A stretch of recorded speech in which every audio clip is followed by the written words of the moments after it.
friends. Man, I'm so glad that you're here today. It's Memorial Day weekend. I hope you got some great plans. I know we're a little limited in things we can do normally, but I hope you have a great weekend. Got some good stuff with maybe some family and friends, but I'm really glad that you took a little bit of time to do what matters and what's important. And that's to get together and worship our Lord. We're doing that virtually, as we have for a few weeks, and that's okay. That's been going great, and I am just really, really happy that you're here. So I know some people get up and they dress up, and some people are sitting back in their lounge chairs and their couches in their jammies, but none of that matters. What matters is that you're here and you are ready to worship the Lord. We've got a great service for you, and I think it's going to be a time that you look back and say, man, I am glad that I did that. Don't let me forget to remind you of this, that it is so important to hit your share button. In whatever platform you're watching this, when you hit share, you invite all of your friends to come to church with you. It is an incredibly powerful tool that we know works. So right now, hit that share button, get a lot of people here. Get your communion ready, and so when we come to that point in our service, you can go ahead and you can share communion together. So we're going to do this together. Great service ahead. First song is off the chart stuff, man. Incredible message in this first song. You're going to love it, participate in it, and let's worship the Lord together. Let's do this. Whoa!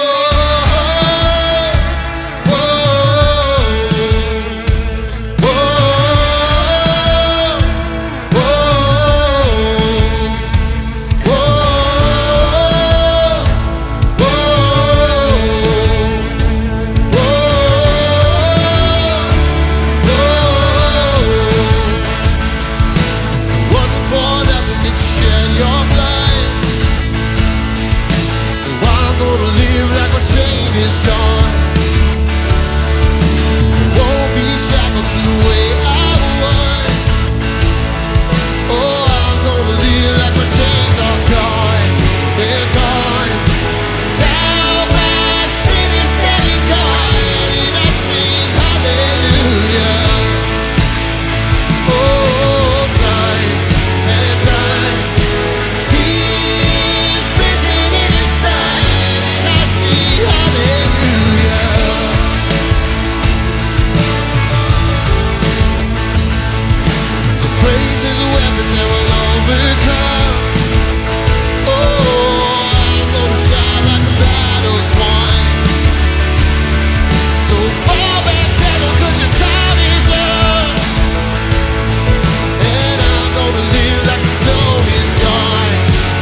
Sometimes on this journey I get lost in my mistakes. What looks to me like weakness is a canvas for your strength. And my story isn't over if my story's just begun. Failure won't define me, 'cause that's what my Father does. I said failure won't define me, 'cause it's what my Father does. Oh,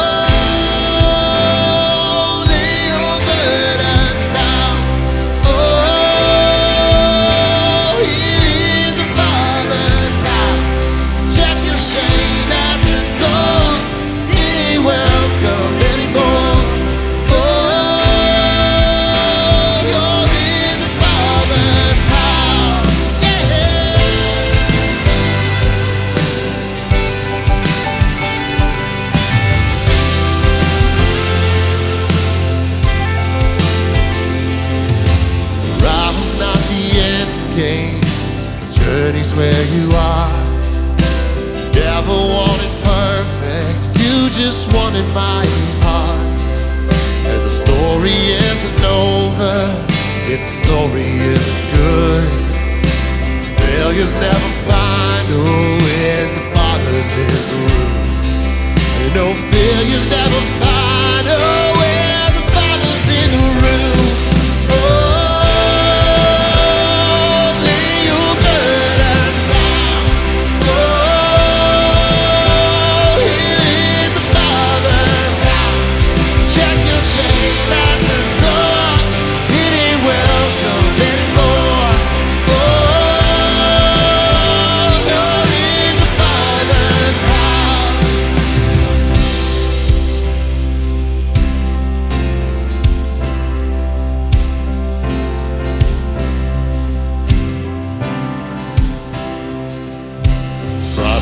Come home, the helpless find home. Love is on the move when the Father's in the room. Prison doors swing wide as the dead come to life. Love is on the move when the Father's in the room. Miracles take place in the cynical find faith. Love is breaking through when the Father's in the room.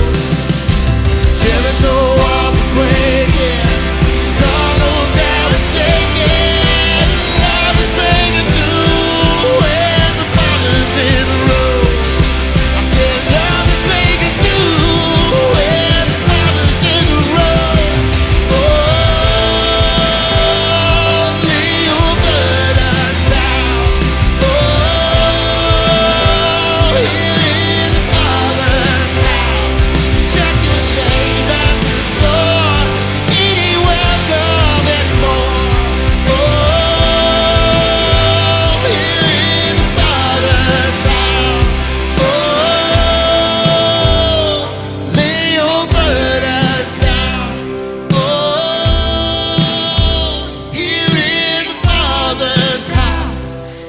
Shame at the door, it ain't welcome anymore. Oh, you're in the Father's house. Tomorrow we celebrate a holiday called Memorial Day. Originally this day was set aside to remember those that fought for our country and died and lost their lives in service. But it's kind of more for my family. We never really had anybody that died in service, but we honor and we go to the graveside of those that went before us just to remember them and remember the influence they were in our lives. Unfortunately for a lot of people though, it's just become a day off. A day that just kind of kicks off summer. It's so easy to do that when we don't keep in mind and continually recall those things that are important to us. I lost my dad 15 years ago, and there's rarely a day that goes by that I don't think about him. I have so many of his tools, and every time I pick up one of his tools to use it, I'm just reminded of the craftsmanship, and I'm reminded of the patience that he used as he was working with it. So much of my library is his. I mean, I walk in my office every day and I look across and I see books and I open it up and I see his name right there on the front cover. And all these memories flood back of his love for the Word and his love for people. I even have a ritual that I do every spring. We love to chase turkeys, and every spring since his passing, the first day I get to hunt, I stop at a gas station on the way home and I buy myself a Zero candy bar, and I sit in my truck, and the memories just flow and the tears do as well. In Luke 22, Jesus told us, "Do this in remembrance of me." You see, he understood our humanness. He understood the frailties of our mind. He understood us because he was one of us, and he knew that we needed something tangible to remember him by. So we take this cup and we take this little piece of bread, and it's there for us every week, that as we hold it, as we touch it, it reminds us of what he did for us on the cross. Father, we thank you for those two simple reminders. Reminders that yet are so simple, but yet are so profound, of what it cost you in giving us Jesus. And Jesus, what it cost you in giving your life so that I could have life. I pray today, Father, that as we hold these, as we think, as we remember, we are so touched by the high cost of the cross. And it's in your Son's name I pray. Amen.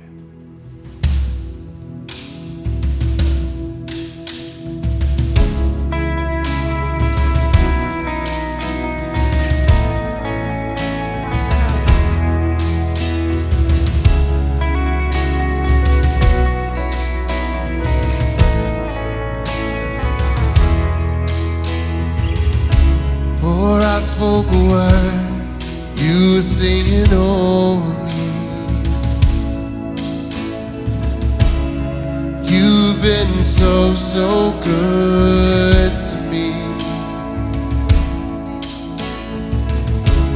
For I took a breath, you breathed your life in me. You've been so, so kind to me. Oh, the overwhelming, never-ending, reckless love of God. Oh, it chases me down, fights till I'm found, leaves 99. I couldn't earn it, I don't deserve it, still you give yourself away. Oh, the overwhelming, never-ending, reckless love of God. Yeah, yeah.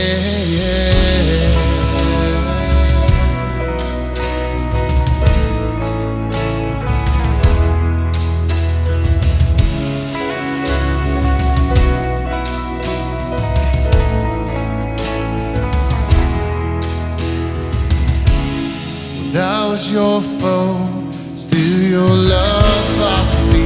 Yes you did, yes you did. You've been so, so good to me. When I felt no word, you paid it all for me. You've been so, so kind.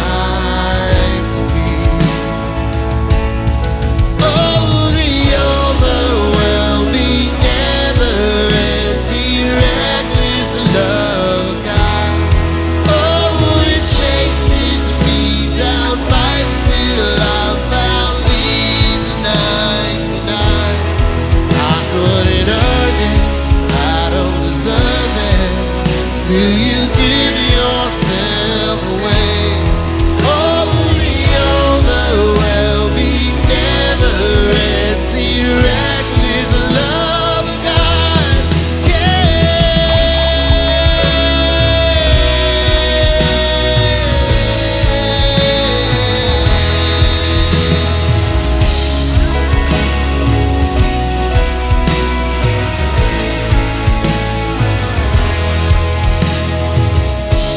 no shadow you won't light up, mountain you won't climb up, coming after me. There's no wall you won't kick down, lie you won't set out, coming after me. There's no shadow you won't light up, mountain you won't climb up, coming after me. There's no wall you won't kick down, lie you won't set out, coming after me. There's no shadow you won't light up, mountain you won't climb up, coming after me. There's no wall you won't kick down, lie you won't set out, coming after me. There's no shadow you won't light up, mountain you won't climb up, coming after me. There's no wall you won't kick down, lie you won't set out, coming after me. Oh, the overwhelming, never-ending, reckless love God. Oh, it chases me down, fights till I'm found. He's a 99. I couldn't earn it, I don't deserve it. Still you give yourself away. Oh, the overwhelming, never-ending, reckless love God.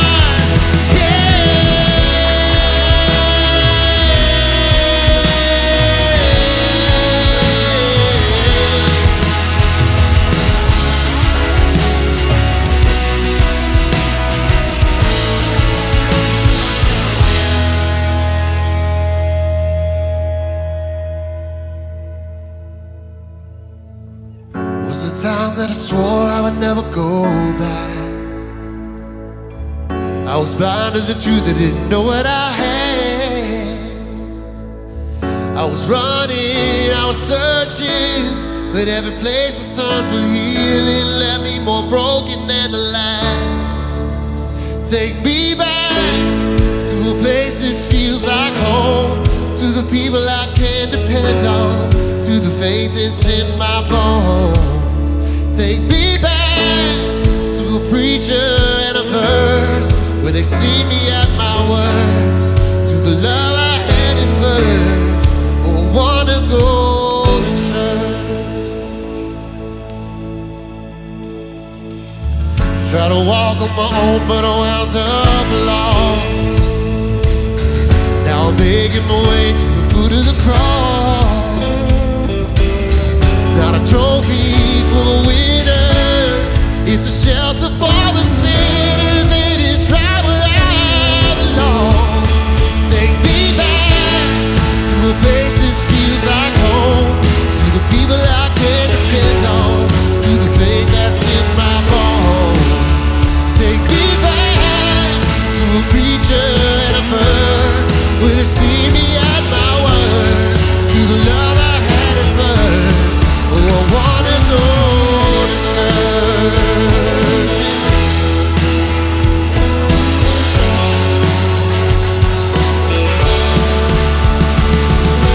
Oh, more than an obligation, it's our foundation to family and God. I know it's hard, but we need each other.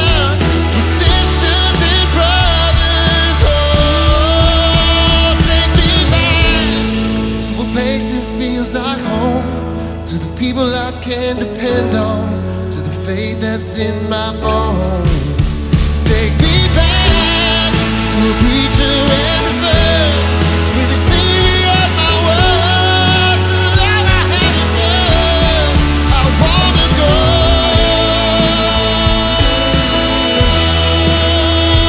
to church. Oh, I wanna go to church.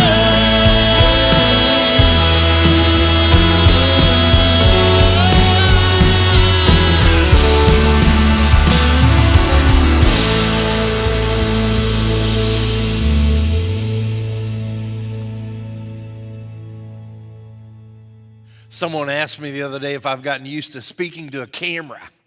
Well, just let me say this. I am looking forward to next week when I can start looking at people again. I don't care if you make faces at me. I don't care if you throw stuff at me. I am just ready for some people being in the seats. So I'm looking forward to that. I actually did the whole camera thing a long time ago when I was in Bible college. And my preaching professor, his name was Dr. John Webb. I've mentioned Dr. Webb many times in my sermons. He encouraged me to enter into a preaching contest. Now, if that sounds weird to you, it's because it is. We got contests for everything, but you probably have never heard preachers be in contests to preach. And I just thought that was crazy. It sounded weird. And so I said, nah, I'm not going to do that. But he just kept pressing and pressing. And so finally, kind of get him off my back, I agreed to do it. And so I go in this studio room and I preach to this camera. There's not a soul in the room. It was the weirdest experience. I remember thinking, I am never, ever going to do this again.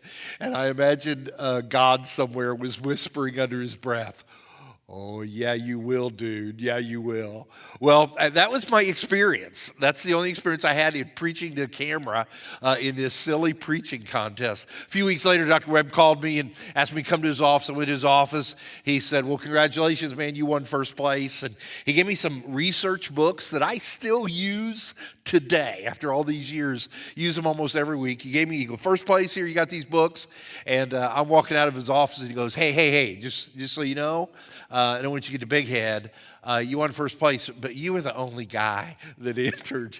And so, if you're the only dude running, it's easy to win the race. So that's all I got when it comes to experience of preaching to a camera over these last 11 weeks. And so, man, I am ready for people to be in the seats next week as we make this transition of being an on-site and online church. Now, I want to talk a little bit how that relates to the concept that I introduced last week in this kind of two-part message, and that is to pay attention when God points in a new direction. Pay attention when that happens. And as a church, we're kind of going through that. You all know that.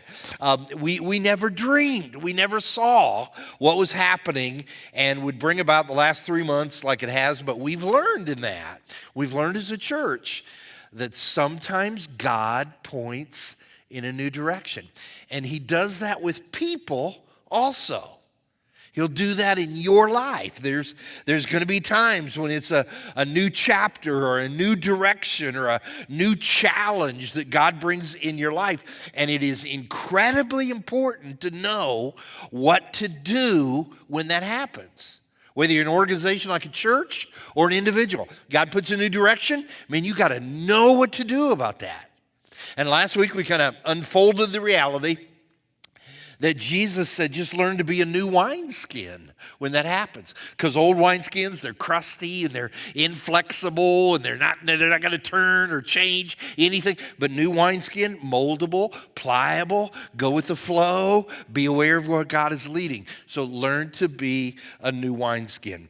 And Eastside, man, we're learning to do that. You're doing a great job with it, and we're just kind of learning how to be that new wineskin at this new time in our life. And so I want to talk to you just for a little bit, kind of an introduction to what I want to share today about how our church is dealing with that. And I want to kind of give you a real good synopsis of where Eastside is right now. And we're learning a lot of terms we never used before, social distancing and contact tracing and level the curve. We never heard of those things before. Everybody's talking about stages, stages of entering work again, and even competitive sports, stages of having competition again. And so everybody's talking about stages. Well, we do here too. And so Eastside has had 4 stages that we've been thinking through, and I want to show you those real quick so you know where we're at. We call it reward, retreat, restart, and resurge. Now, the reward stage lasted for about 2.5 years for us here at Eastside. It was the past 2.5 years, and I don't know how to put put that in any other terms other than to say that a lot of things just started coming together the way they were, and God just put his favor on it, and it was an incredible, incredible time in the life of our church. It was great. It was experiencing records all the time, and that whole reward season was just some of our best times we've ever had in our church. And then on March 12th of this year, we walked out of the reward stage and we entered the retreat stage. And since March 12th, we've not been back in our building. We have had to pull away from our building. Now, I know some of you might hear the word retreat and think failure, raise the white flag, we're done, we give up. That's not the context I'm talking about. Sometimes a retreat means that I got to step back. I got to breathe a little bit. I got to soak it in. I got to think. I got to reevaluate. I got to fill the tank. And that's what we've done during this retreat stage. And the reality, gang, we can say whatever we want to say about how good that's been and how well everybody's been doing it. The reality is we haven't been able to gather. We haven't been able to get together as a family. We've had to retreat. And so we went from reward to retreat. Next week, we leave retreat and we move in to restart. And we become an on-site online church. You've heard us be talking about that. This is very much a brand new church start. It really is. I've been talking to our staff about that this is a new beginning completely starting next weekend. For 58 years, we've been an on-site church. And for 11 weeks, we've been an online church. And next weekend, we come together, we restart it, and we are now an on-site and online church. I even played around with the idea of maybe we ought to think about a name change for our church. And then I got to realizing all the work involved in that, and I took a Tylenol and forgot about it. But we're about to move into restarting. And then we will experience at some point a stage that we're calling resurge. And people have been asking me, Dave, do you think we're ever going to get back to where we were? And what they're saying, are we ever going to see reward again? Man, I think that's short-sighted. I really do. I think when God points in a new direction and you get it and you see it and you respond with new wineskins, man, I think the future is beyond anything you ever were. And so I believe there'll be a resurge start. So those are our stages here at Eastside. And I want to take a minute. I want to talk about restart. I want to go back to that and say, okay, what's that going to look like starting next weekend? Our online services will be offered starting this coming weekend. We'll have the same times we've always had, Thursday at 7, and then we'll have 2 services on Sunday at 9 and 11. Now pay attention. Normally we meet at 9:30 on Sunday morning for our first service. We're going to move that to 9. That gives us more time to clean our building, more time for people to transition in and out. We're going to do everything we can to practice social distancing. We're going to do everything we can to make that happen. We're going to keep everything clean. We're doing everything that we possibly know what to do, that we feel great about, to keep people safe. So I want you to feel that you're safe when you come here. Now, it's going to look different. It's not going to look like what it did the last time we were here. You go to the store today, you go to a restaurant, and things look different. They're going to look different here too.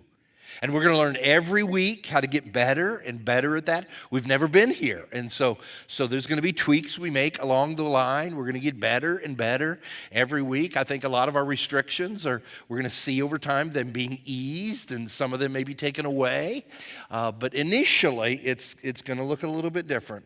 And so if you're comfortable to get out now, if you're ready to do that, then I want to encourage you to come and worship with us on site next weekend. We're going to put as many people as we can in this building. We cannot wait to welcome you home. That's our theme next week, welcome home. And I hope as many of you as possible can be here. Now, some of you aren't ready for that. And some of you are just not comfortable getting out in public yet. Some of you might be in a vulnerable category, and this is not something you're ready to do yet. And that's why we have online services. That's why we're still going to post it at 9 o'clock on Sunday morning.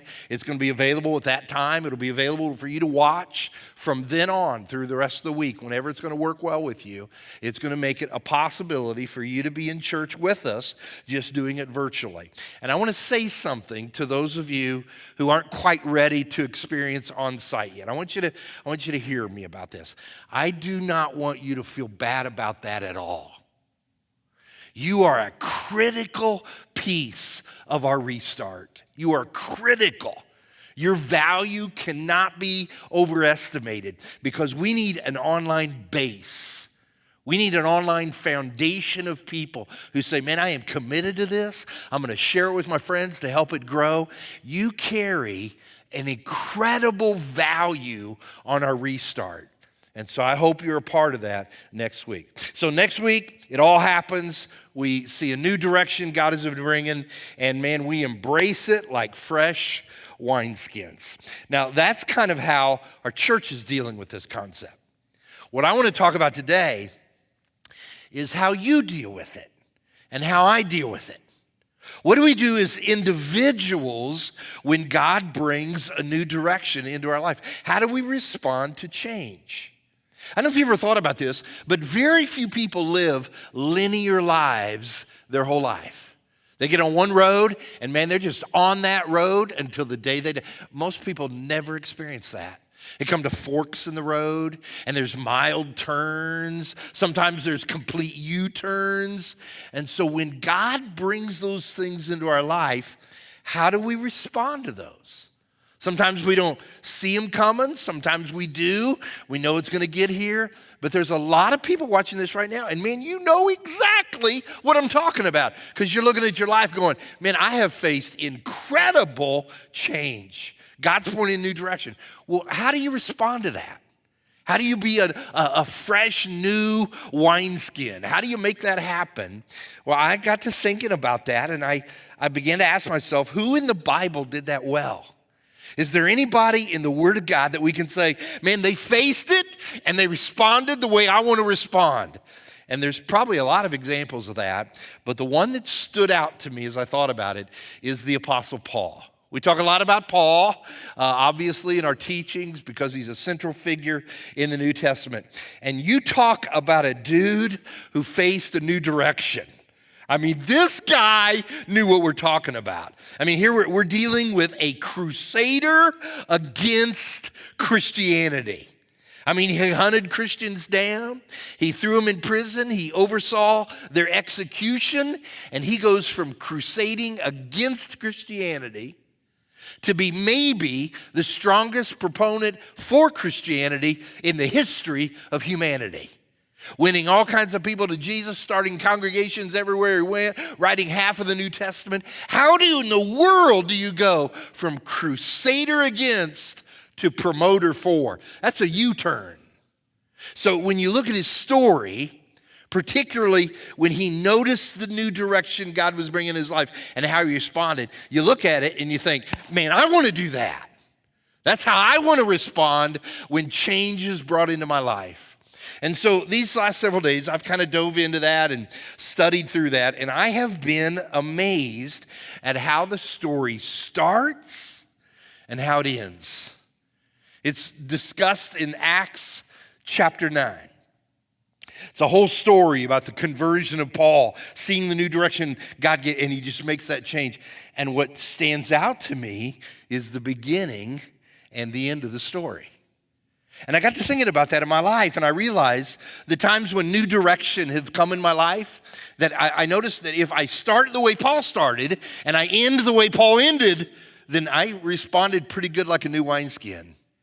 And so if you're this morning listening to me in your living room or wherever you're at, man, whatever's going on in your life, dude, as far as change and all that kind of stuff, I want to encourage you to start the way Paul started and end the way Paul ended.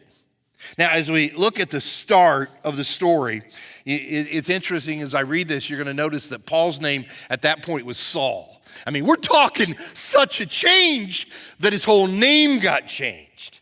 So major directional change. But when you open up chapter 9 and you start reading how it started, I want you to see something. First 3 verses. Meanwhile, Saul was still breathing out murderous threats against the Lord's disciples. See that? I mean, incredible crusader against Christianity.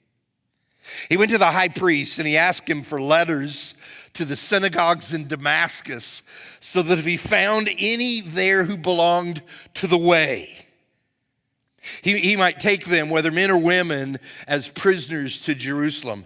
And as he neared Damascus on his journey, suddenly a light from heaven flashed around him. Now just stop there for a second and you'll notice that one of the things I wanted you to see in that text in the 3rd verse is the phrase, as he neared Damascus. That's a part of the story I think you can look at and you just kind of fly by and not really pay much attention to it. But it doesn't take a whole lot of research to kind of look at that and see what's happening, because Paul's base was Jerusalem. That's where he started out of. And he was going to go to Damascus to find some Christians and bring a hammer down on them. Now watch this. Just a little bit of research and you'll find out that the distance from Jerusalem to Damascus is about 150 miles. Now, I don't have cars in those days. So if you're going to go 150 miles from point A to point B, you put your walking shoes on back in those days. I'll give you a perspective about how long of a walk that is. If you walked outside the front doors of our church and you start walking south, and you walk totally through the entire state of Kentucky, that's about 150 miles. Now, I don't know about you, but if I'm going to go that far, I'm driving or I'm flying or I ain't going. In that day, Paul takes off walking. Jerusalem, Damascus, 150 miles. And the text says this: he gets within eyesight of Damascus. What's that mean? He's almost all the way there. Probably in that day, 6, 7, 8 day journey of walking, nothing but walking all the time. And when he gets real close, that's when God intervenes with a new direction. Now settle this. Let this get inside of you and mess you with a little bit. Watch this. If I'm Paul, I'm wondering, God, why didn't you mention this to me back at Jerusalem? How come you waited until I walked all the way 150 miles, wore out 4 pairs of sandals? How come you waited until then to bring this new direction in my life? You could have done that way back in Jerusalem and saved me all this issue. It's because God knew something. Listen carefully. It's incredibly important in the way you handle change in your life. God knows that your past is your preparation. God had been working on Paul's heart for 150 miles. If God intervened before all of that, if God showed up back in Jerusalem, Paul might not have been ready to hear him. I shared my online sermon last Sunday, and I appreciate so many of you commenting on that, the kind of the internal, private, personal struggle I've had with all these last few weeks, and man, just kind of everything coming to end after 40 years of ministry and finally getting to reward stage, and now we're at retreat stage. And I shared that I've kind of worked through that a little bit. I'm kind of getting ready to go. And then Sunday night, you guys did what you did. Dozens of you honking your horns as you're coming by the church, and signs and balloons and gifts. And that was an act of grace that Susan and I will probably remember for the rest of our lives. And of all the emotions that I went through during that, and particularly that night when we got back home, the one that stood out the most was for me to realize that the 40 years of the past, watch this, the 40 years of the past was preparation for this moment, in this place, with these people. If something like this virus stuff showed up 40 years ago or 30 years ago or maybe 10 years ago, I don't know that I would have been prepared. I don't know if that I was ready for that. And can you encourage yourself to start thinking of your life that way? When a new direction has been designed for you by God, instead of saying, well, God, what about the 40 years? What about the 150 miles? Understand that it took all of that to get you ready for what's happening now. And when you understand that, when you catch the idea that all that was preparation, then you are now ready to be a new wineskin. Oh, that's why all that happened. Now, if we were doing a thorough study of the Bible, we would look at Paul's story and we'd say, okay, that's how it started. Now let's kind of look at the meat of the story and see what's happening. We're going to fast forward today to the end of the story. And if you go to the end of the story, you find this text happening. I'll read it starting in the 18th verse. It says, immediately something like scales fell from Saul's eyes and he could see again. And he got up and was baptized. And after taking some food, he regained his strength. And Saul spent several days with the disciples in Damascus. At once, he began to preach in the synagogues that Jesus is the Son of God. Major U-turn. From against Christianity to totally for Christianity. And I want you to hear something about this. The book of Acts, we've studied that here in our church. You know, it's the history of the beginning of the church. Started in Jerusalem, and the book of Acts tells us how the church progressed for about the first 30 years of its history. So you would assume, man, there's a lot of good stuff in the book of Acts, a lot of great stories, and there are. But watch this, the conversion of Paul. When God said, here's a new road, here's a new path, and the change, listen carefully. It is written 3 times in this book. Right here in chapter 9 that we're looking at, it is repeated again in chapter 22. It comes up again in chapter 26. This is almost mind-boggling from a perspective of understanding Scripture and the depth of what's in there when you understand this point. The conversion of Paul, the new direction of Paul, is the single most important, most mentioned story in the whole book of Acts. Why is that? Because Paul understood this whole concept that the past was my preparation, watch this, so that the future can be my opportunity. And because of the powerful impact of this one man accepting change in his life and seeing a new direction, it impacted the rest of global humanity. Paul wrote later on to friends in Philippi, a number of years later. He said, man, I know what the past was like, and the past was awesome, man. I was as high as you could get in Judaism. I was at the top of the class, man. I did it like nobody else did it. I stood against anybody who believed what I didn't believe. Man, I was the guy back then. But then I met Jesus. And he said, all that became rubbish. All that was nothing compared to what was ahead. See what he did? The past, that was to prepare me for the opportunity of the future. Old wineskins look back and grieve over what's lost. New wineskins look forward and rejoice over what's possible. I've done a lot of writing through the years. A long time ago, a wise gentleman came to me and said, now that you're kind of starting your life out as an adult and you're in ministry, he said, just start writing, man. Write things you see, write things you read about, write things you think over. And I have written for years and years. When I die, my family is going to find notebooks and folders all over of things that I've written. A lot of times I will find those things and I'll reread them and remember something maybe several years ago that I was thinking about or experienced or something. And I'll read through those every once in a while. A lot of my stories that I tell when I preach come from a lot of those writings and different things I've observed through the years. I was looking through a folder with some of those not a while ago, and I ran across one that I'd written, and I said, I remember that day.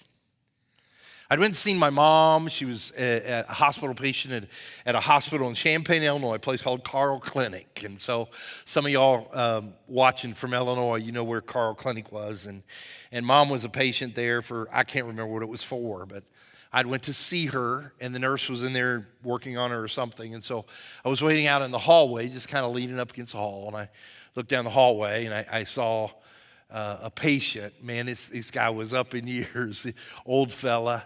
And he was apparently getting his daily walk in.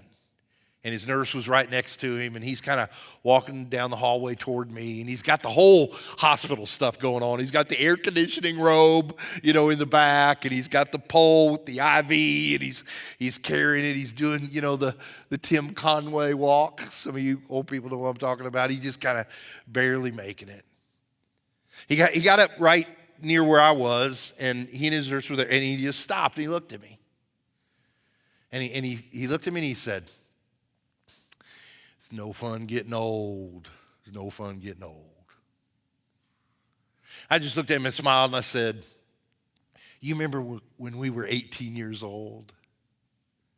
And the old man kind of looked up in the sky, and he was kind of looking, and then this big smile came on his face. And he said, "Oh, yeah. Chase those girls through the hay patch." Now, I don't know what that was about. I have no idea what he was talking about, but in his mind, he remembered a time in which things were real. It must have been quite a night for him that he still remembered. And then it all kind of went off his face, and he got kind of downcast again. And then he said to me, "But that's all gone now."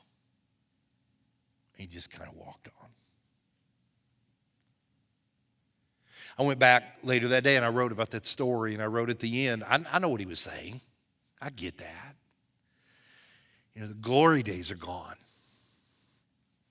That's all over.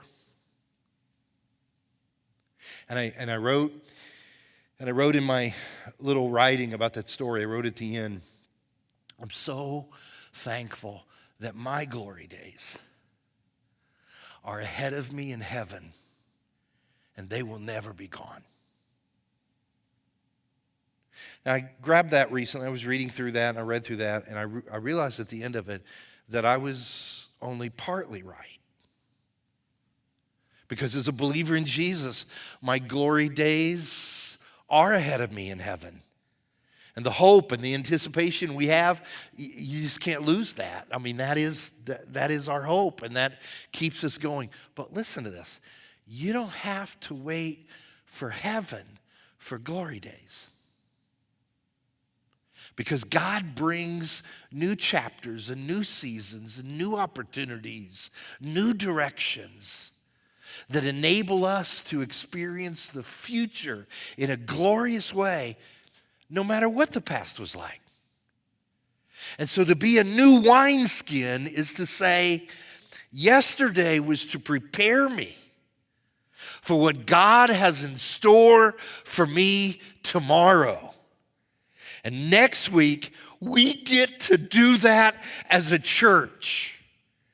And every day you can start that same thing as a believer. So let's just wrap this up.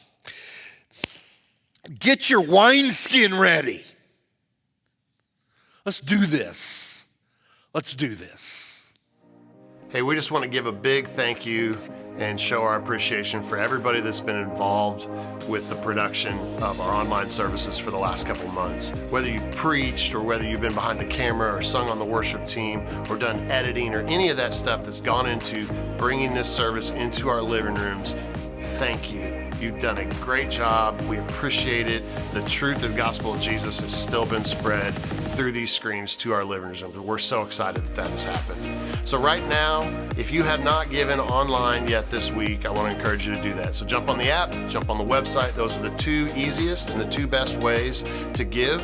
And just once again, let's remind each other, stay faithful in our giving during this time. Okay, you guys heard Dave talk about it. Next week, we are back for our welcome home service. We are so excited, and we're going to have an on-site option. We have an online option, and those are the new terms around here, on-site and online. And so I just want to welcome you and invite you that next week you be here. We will see you either on-site or online. Everybody have a great week.